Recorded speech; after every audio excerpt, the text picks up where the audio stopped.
I think they're going to take a shot with Bobby Roode and they're going to put the belt on him. I'll go this far. If they don't, if they have Kurt Angle go over, that would be a disaster that would hurt this pay-per-view more than Hogan and Sting stinking up the joint would.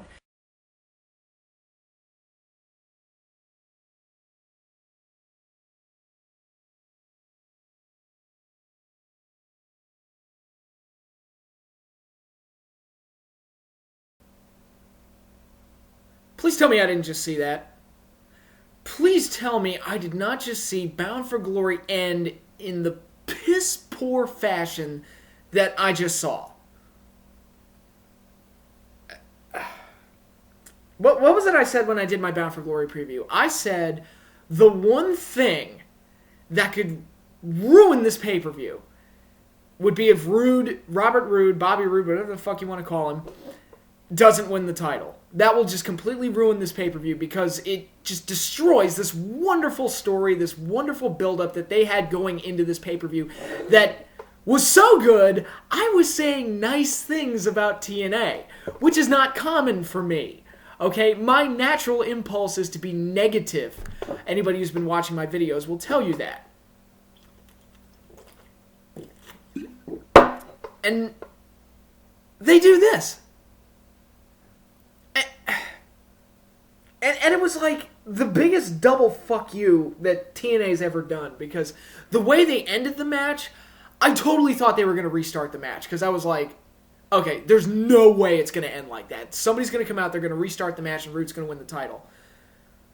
Nope, fuck you guys.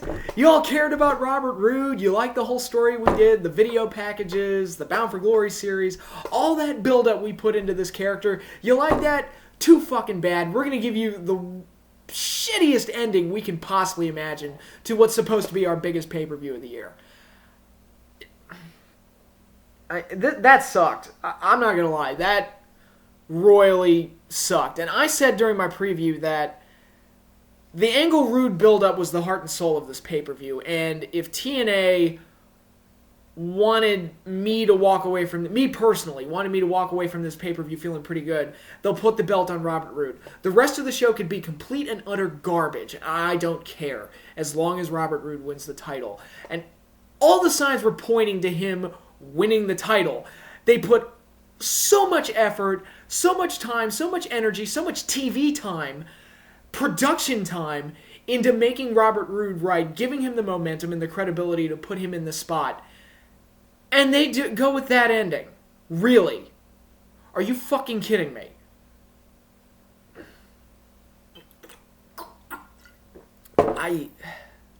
Good Lord. You know, if this were something like, I don't know, like the Royal Rumble this year where they just threw Dolph Ziggler in there with Edge. You know, Edge is going to win. I know that. The way they built up Ziggler, I just didn't think that he was going to win the title. It's just, you know, like, oh, cool, he's a talented guy. They're giving him a shot at a, you know, a pay-per-view where the world title matches don't really matter all that much. So, all right, let's see how he does. I remember a few years ago, before Joe won his first world title, or his only world title, in TNA anyway, they had him face Christian on a pay-per-view. I think it was Destination X. So that was like over a year before he won his first world title. And they did that match, and I thought, Joe's not going to win, but, you know, at least they're putting him in the spot, and let's see how he does. The challenger did not win in those cases, and it was fine, because I didn't expect them to. That's not what this was.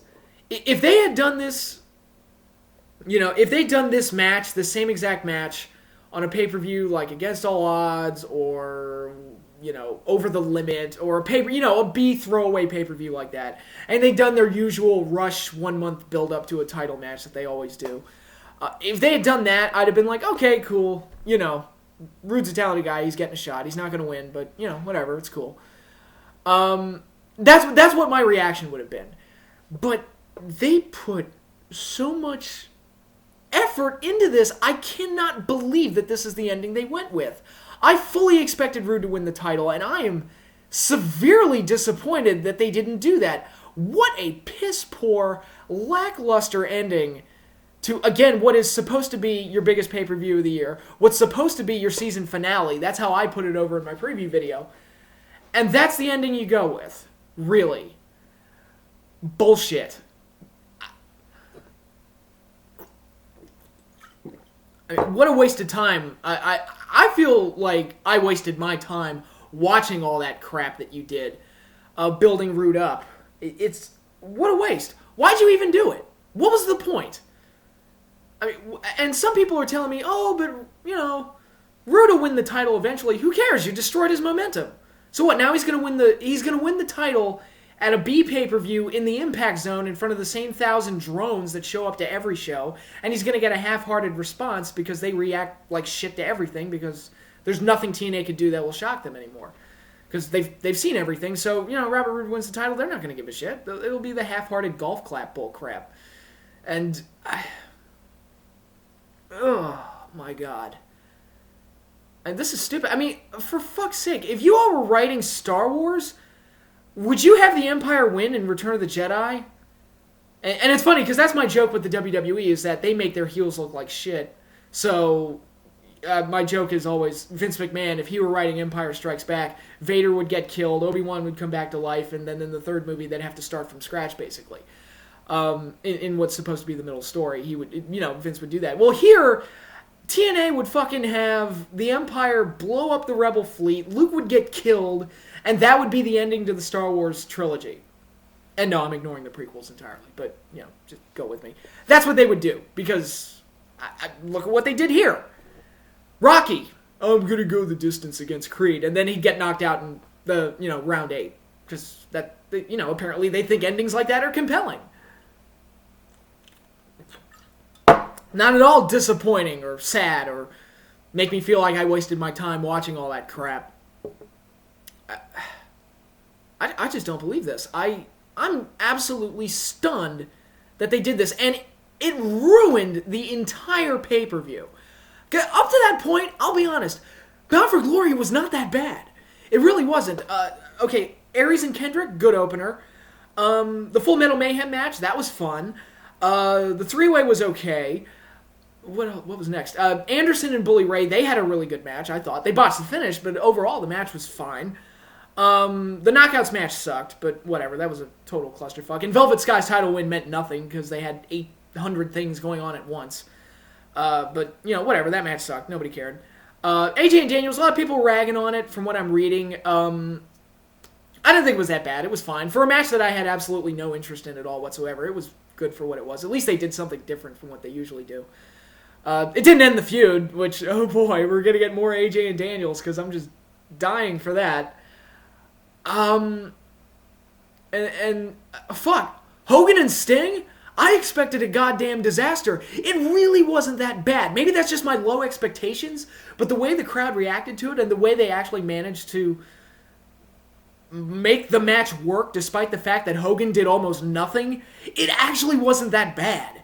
I thought it was going to be one of the worst matches of the year, like on par with Lawler and Cole and Hardy and Sting at Victory Road. No, it really wasn't. It was actually kind of sort of decent compared to what I thought it was going to be. So, okay, I'm not going to shit on that match. I'll go an extra step.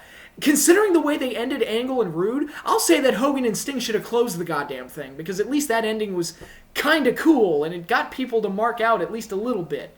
The crowd went nuts for it, so I was dead wrong about the Smart Mark Philly crowd. Yeah, whatever. That would have been a better ending than that bullshit they pulled in the title match. And the match, even the title match, was good. I was enjoying the match. And I was like, man, what a good pay-per-view this has been. I was fully ready to say when this show was over to say that it was one of the better pay-per-views I've seen this year.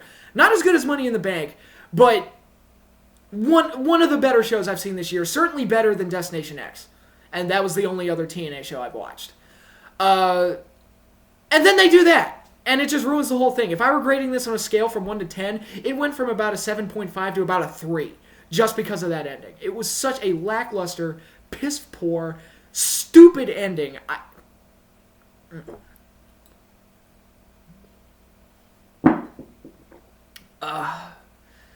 I want to know who to blame for this. Because I don't know who to get mad at here. Like, okay, whose brain-dead, dumbass idea was it to do this? Was it Dixie Carter's? I don't know. Was it Vince Russo's? I I wouldn't think so, because apparently he's not head of creative anymore. Was it Bruce Pritchard's? He's apparently head of creative.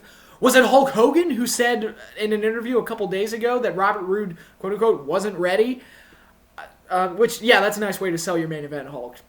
Stupid. I don't know. Who do I get mad at over this? Was it Kurt Angle? Did he pull a power play and say, I'm not putting that guy over? And Kurt Angle was hurt going into the match. He had a hamstring injury, and it was obvious. His leg was all taped up and everything, and he was hurt after the match, which makes me think all the more reason to have the healthy guy, Robert Roode, go over so you can give Angle some time off. I'm just... This hurts my head. I mean, this is one of the most disappointing things TNA has done in a long time. I mean, last year, the ending was stupid to Bound for Glory. The ending was stupid, but I expected a stupid ending, so I got what I expected. I expected to enjoy what they were going to do in this world title match. I expected Robert Roode to win the title. I wanted Robert Roode to win the title. They spent a long-ass time. The storyline they put into this should have ended with Roode winning the title, because that's what they made us expect. That's what they made us want. And now what? You've just ruined it. Why should I have any faith or belief that you're ever going to do a good story again? Why should I get invested in your stories when you don't follow through with the right ending? And that was one of the shining examples. When they write, if TNA dies, or when TNA dies, depending on how you look at it, when they write the Death of TNA book, that's going to be one of their biggest mistakes. And it's just absolutely amazing that... I'm telling you right now, if Jeff Hardy gets the world title, I don't even know what to say to that. I mean, holy fuck. What did you do? Whose idea was this? I'm so flabbergasted I can't even talk straight. Of course, that's also the beer, but... Oh my god, I'm going to need to pop in some Tylenols before this night's over. This is just aggravating. I mean, you got to strike the iron when it's hot. And if you're going to fix this, or if you want to put the belt on Robert Roode, which after tonight I don't think they do, I mean, if you didn't do it tonight, why should I think that you're ever going to do it? Because this was your best opportunity to make a legit main eventer out of the guy. You got to start from scratch. You got to build him up again all over, because you've ruined it. You've just completely taken your storyline and thrown it out the window. I mean, because, like I said, if you have him win the title in the Impact Zone, it's not going to mean dick. Because the atmosphere is not going to be as good, the build-up's not going to be as good, and it's going to suck. It's like when they built up Randy Orton, WWE, they built up Randy Orton to WrestleMania 25, and everybody and their grandmother thought that Orton was going to win that match because of how much they built him up. And he didn't, and it kind of ruined it. And then he won the title the next month at Backlash in some bullshit tag match that nobody gave a shit about. You just completely killed Orton's momentum, so why even do it a month later? Who cares? Horrible. Absolutely horrible. And they've got, like I said, if they want to do this right, okay, what's the next pay-per-view on the road? Is it going to be Lockdown? Is that how far we got to wait until there's another TNA pay-per-view on the road? Okay, let's wait for Lockdown. Build Bobby Roode, Robert Roode, whatever you want to call him. Okay, at the Impact tapings tomorrow, have him state his intentions that he wants a rematch, and then build up that rematch all the way until Lockdown or whenever your next pay-per-view on the road is. Preferably a few months down the road, because all that effort that you put into getting Robert Roode ready for Bound for Glory, it's completely tainted, and now you've just got to build him back up again, because you've knocked him... You pushed him forward about 18 steps, and you knocked him back about 20 with that bullshit ending. And... God, I was so fucking pissed. I could not believe it ended like that. And some people are going to say I'm being a mark, and, oh, you're just upset that the babyface lost, and they got you. That means they worked you right. No, I'm disappointed that the storyline that they wrote, that they presented to me, wasn't concluded in the way it should have been. And, I mean, this, again, I don't know if this was Russo or what, but this sounds like something he would do. Oh, they're expecting Roode to win the title, so let's not do that. And, all the complaints they get about not putting the title on TNA Originals, and I'm not one of those guys that's like, oh, it has to go to a young guy. It has to go to an original. I think it should go to whoever's best. But at this point, Robert Roode was your best choice based on what you had done on television. And after this, I have no faith that they're ever going to build a guy up. It's like it's going to be WWE rejects from now until the end of time for the WWE or for TNA. That's all they're going to do. That's what they're going to stick with. And like I said, if Roode wins the title, fuck it. Who cares? They've ruined, they already fucking ruined it. And where does this leave like everybody else? I mean, okay, what's Storm going to do now? Because I thought he was going to get put in line to eventually face Roode for the title. Who cares? Because Roode's not in the title picture, so where does that leave him? Nowhere. What a waste. What an absolute waste. And TNA, you done fucked up. I'm telling you that right now. I don't know if you feel like you delivered a home run with this pay-per-view or what, but I'm telling you right now, that ending alone was a fuck-up of major proportions, and you deserve whatever negativity you get from this, because that was inexcusable. Absolutely terrible. Awful, awful, awful.